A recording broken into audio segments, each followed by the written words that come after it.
Hi guys, Matt from the Rugby Drum here. Hope you're well. It's been a couple of weeks since I've done this. Just getting back into the hang of it after going up to Newcastle for the games last week.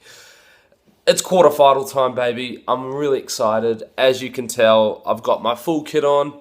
Well, not full kit, obviously. But, quarter-final stages, the real heart's got to come out. If your supporters aren't going to do it when it's quarter-final time, especially a big one against France tonight, then when can you do it? Firstly, we'll preview the Wales-South Africa game, and then we'll turn to really the big show, especially for me in New Zealand-France. Wales-South Africa at Twickenham tonight, kick-off at 4 p.m. A lot of already writing off Wales after coming through the pool games, but considering they've done it so well, you want them to go that little bit further against South Africa. I'm not sure they've quite got it in them. There's battles here all across the park. We've got Sam Warburton, Schockberger. We've got Damien de Allende versus Jamie Roberts in the midfield. It's gonna be massive, but it's gonna be one up front. I feel it's going to be very, very scrum, very breakdowns. That's where the match is going to be won and lost. Key players for me: Sam Warburton and Schockberger. Sam Warburton for Wales, Schockberger for South Africa. Obviously, they're going to come up against each other directly, and I think that's going to be massive. There's going to be fireworks right from the get-go because Wales don't have a chance to settle into this one. South Africa will make them pay. I hate to say it, but South Africa were kind of fortunate in the fact that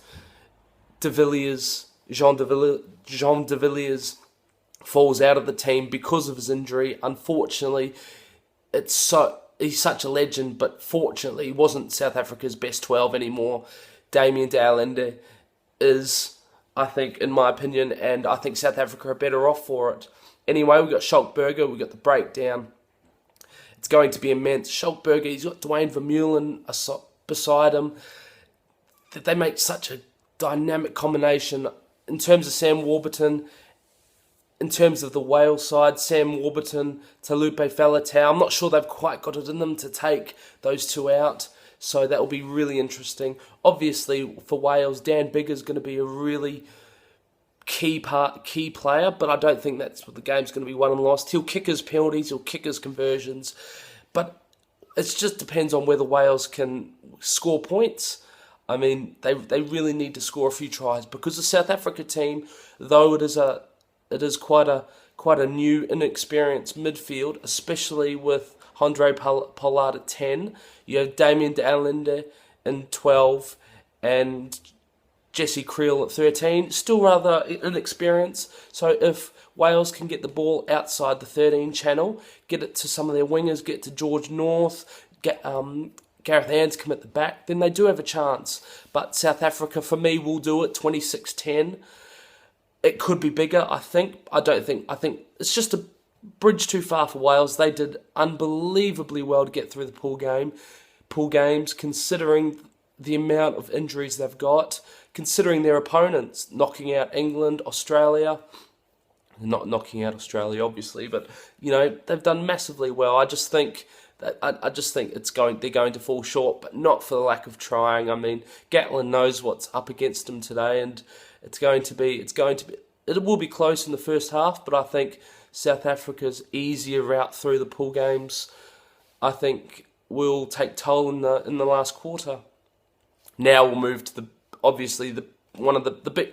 big match of the day, rematch of the quarterfinal in 2007 where New Zealand were knocked out. Rematch of the Rugby World Cup 2011 final, where New Zealand, we almost came undone. New Zealand versus France, it's the quarterfinal everyone wanted, and is the quarterfinal everyone received. France have spoken about a player revolt over the week, last couple of days, I believe. I don't buy that. Coach Philippe Saint-André has already retired his position of coach at France.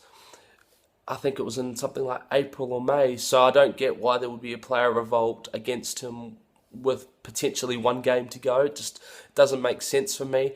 But the mind games are fascinating. Just the absolute quality mind games, and you wouldn't expect anything less from the French. They're great to watch.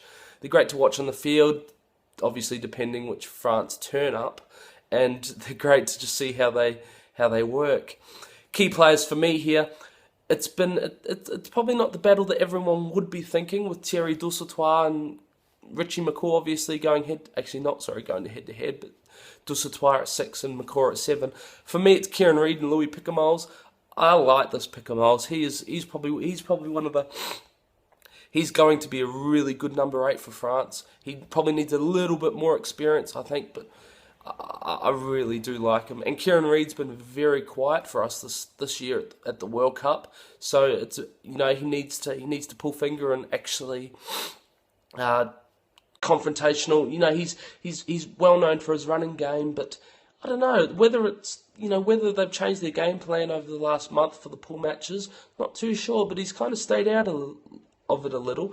Speaking of New Zealand's back row, Kieran Reid and Jerome Kaino have to lift their game to a whole other level tonight if the All Blacks are going to emerge victorious. Jerome Kaino's been quite disappointing in this World Cup so far. I don't know whether it's his work rate, whether he just, obviously a lot of stuff's done off the ball, but he has been rather disappointing, so you can expect him to get involved, or else I could expect him to be pulled at half-time with Victor Vito coming on. Talking points of the game, which France will turn up. It's always present when France play any game, really. So, which France will turn up? I'm not sure the stage is set for that France to turn up. To be honest, I think they're kind of halfway in between playing a structured game and a non-structured game. So, I think they'll take it to the New Zealand up front, considering how Georgia dominated the All Black scrum, as well as Namibia gave their big shot against the All Black scrum. I think France will pack the breakdown, because the All Blacks haven't protected the ball that well with Aaron Smith at the back. So they'll pack the breakdown. Whoever gets parity at the breakdown likely will win, as it goes for any other match. I think Freddie Michalak and Dan Carter will be a good battle, and I think how France backline deal with Aaron Smith and Dan Carter will also be fascinating. I think you can expect to see the rush defence. Dan Carter, Nonu will look to put those little chips, but I think France will affect the rush defence quite well. It's just whether they have the defensive capabilities on the outside that 13 channel, whether they can actually stop the likes of Nihi Munaskata and Kieran Reid from running wide on the wings, as well as the cover defence with Ben Smith coming back on the inside channel and the likes of Leroux and Dusautoir coming across and keeping that cover defence. So that will be very interesting. Turning points for me, I think the breakdown battle, obviously. We've got Dusautoir and Leroux, Dusautoir hasn't set the World Cup on fire, but he's as good. He's not worse than he's ever been before. He's still just as good. Dusautoir and Leroux versus McCaw and Kaino. Like I said before, McCaw and Kaino, they've been poor in the past pool games. Not so much McCaw, but Kaino has been almost non-existent. So it'll be interesting to see how they respond to the week of criticism, which, to be fair, has been happening in New Zealand. In the New Zealand media, you got France. Of course, when we hear France, it's like a nightmare. But that's me for today, folks. I hope you enjoy the match. For me, the predicted score of New Zealand-France, that's one thing I forgot. I think it'll be 19-13 to New Zealand. I think it'll be a close one. A lot of people were saying New Zealand have 25 plus points in them. I'm not too sure about that. I still think they're trying to time their run, but I could be wrong. I have been wrong in the past. I could be wrong again. That's me for today, folks. Remember to check out the rugbydrum.com for all-out previews. I will be previewing Scotland, Australia, and Ireland, Argentina for tomorrow morning. I can't wait for that. Hope you enjoy the weekend of rugby. See you later, guys.